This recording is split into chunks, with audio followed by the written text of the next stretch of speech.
Calley of the Damned and Loving It, Part 1, Remastered Edition. This awesome story is written by Stoic-Dreamventurer. So grab your coffee, sit back and enjoy the show. Vengeance is bittersweet. For me, vengeance has a coppery taste and it's just a bit meaty. On the eve of this God-forsaken night, thoughts and memories of my past came flooding into the forefront of my mind, like the biblical fucking deluge from the Old Testament. Reminders of a more difficult time in my life, where everything just seemed like such a challenge. I overcame those challenges, not at first, of course. Some might say I sucked at almost everything I did. Rustling sounds and creaking of wood can be heard. Drip, drip, drip. But nowadays, sure, I know I suck. But I've become perfectly accepting of that fact. Echoes of tumultuous feelings, all but washed away by my rightful feeling. No, not a feeling, washed away by the knowledge of my superiority. Still, remembering a time where all my enemies seemed so pretty, so beautiful even in their cruelest moments, and how it all made the pain of their kicks and slaps sink just that much deeper. It all seems so sublime now, almost beautiful. But they're not anymore. But I am. Now let me take that gag out. Have you anything interesting to say, Amy? She hung upside down, hog-tied to the support beams in my cellar, just like the socialite hog I knew her to be. Please don't do this. Listen, Calley, you don't have to do this. Oh, God.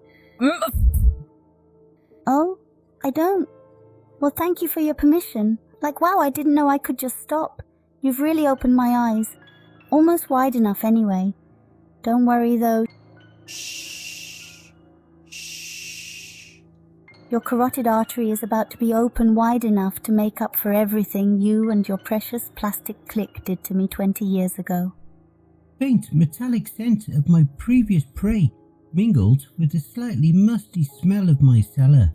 Not enough to truly distract from the bodied aroma of panic and desperation rolling like waves off of Amy.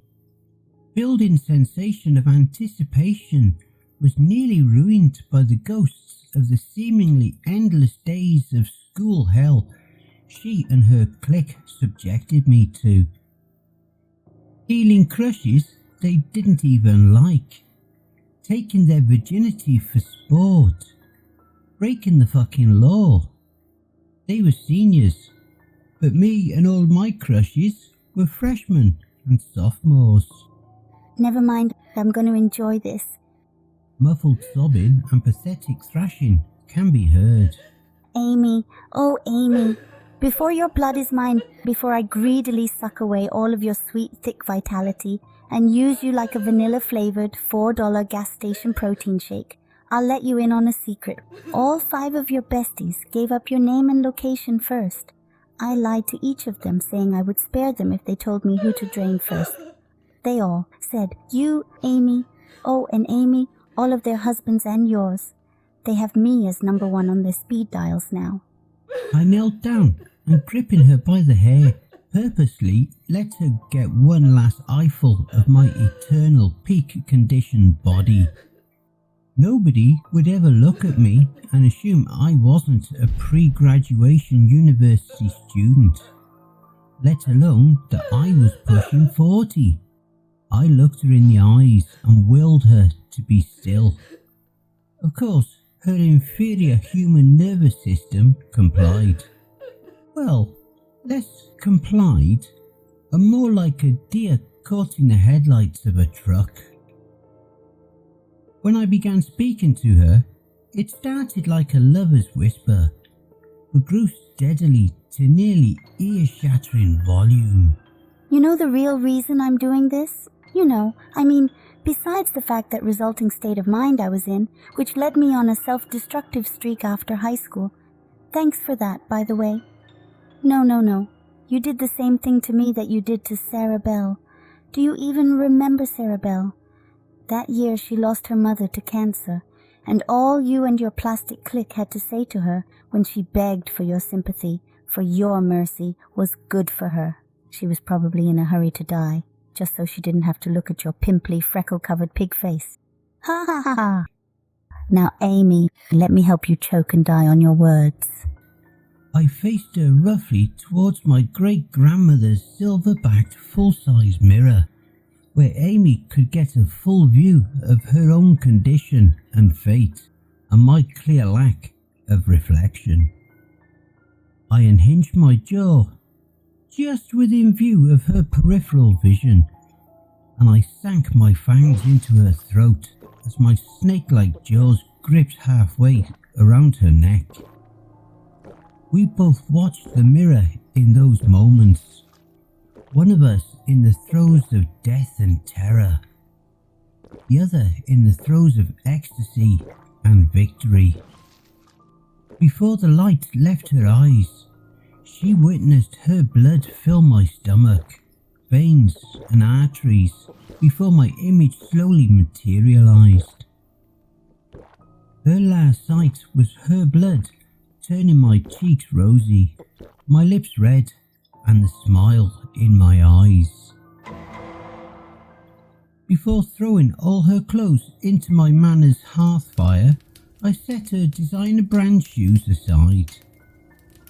After all of her earthly remains were destroyed, I slipped on her shoes, and they were a perfect fit.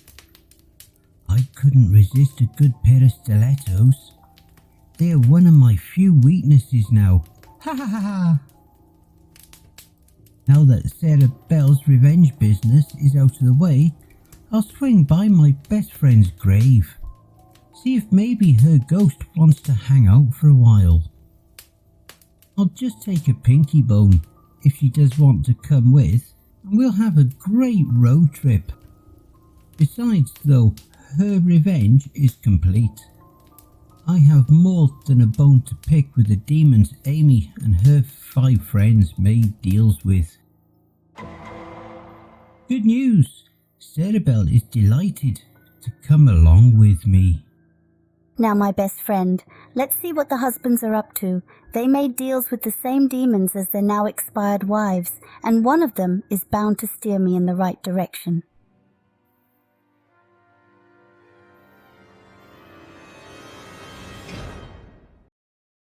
And I hope you enjoy the blooper reel. Rolling like waves off Amy. The building sensation of anticipation was nearly ruined by the ghosts of the seemingly endless days of school hell she and her clique submit. I knelt down and gripping her by the hair, purposefully led her... I'll just take a pinky bone if she does come with me.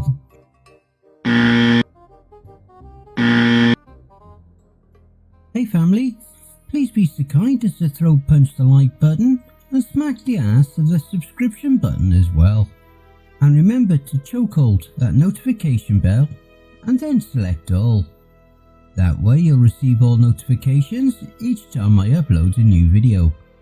And by subscribing, you'll be the first to see all of our new spooky creepypasta stories. A very big thank you to Stoic-Dreamventurer for allowing me to narrate this awesome story. Make sure to check out Stoic-Dreamventurer's Reddit for more brilliant stories. And why not hashtag Cryptids Roost in the comments. If you would like to support the channel, I have an account at buymeacoffee.com or via paypal.me/cryptidsroost. And don't forget to check out the end screen, see above. That will also list some more videos in my back catalogue. Take care everyone, and I hope you all have a wonderful and peaceful night. And don't forget, where fear is, happiness is.